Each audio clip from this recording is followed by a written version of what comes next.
Dur baba. Sen kimlik getirsene. Hangi? Baba. Baba söyleyebilir misin?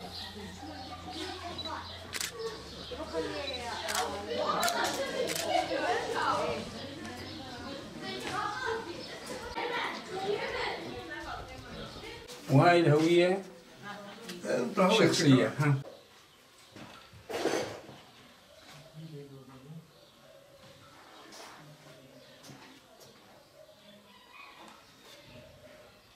Hamdolsun Ramazan mübarek havasını soluyoruz. 11 ayın sultanı geldi.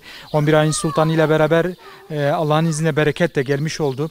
Ramazan faaliyeti çerçevesinde sizin de belirttiğiniz gibi gıda faaliyetimiz var. Hayırseverlerin bize ulaştırmış olduğu gıdalar var. Bu gıdaları yetim ve muhtaç ailelere ulaştırmaya başladık. Bu çalışmamız Ramazan boyunca devam edecek. Tabii ki kayıtlı yüzlerce aile var. Şu an 1200'e yakın kayıtlı ailemiz var. Tabii gönül ister ki tüm muhtaçlara, tüm yetim ailelerine gıda paketi ulaştıralım. Ama şu anki mevcut durumda buna imkanımız yok.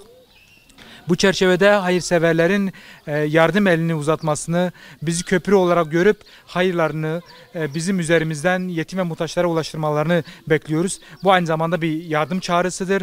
Bu bereketli Ramazan ayında, bu maneviyatı bol Ramazan ayında hayırseverlerin de bu çabaya, bu işe gönül vermiş, bunu dert edinmiş insani yardım gönüllerine destek olmalarını bekliyoruz.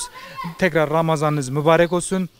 İkinci 10 günde, üçüncü 10 günde de yine yardım kolilerimiz hayırseverlerden geldiği müddetçe yetim ve muhtaçlara ulaştıracağız. Allah razı olsun inşallah.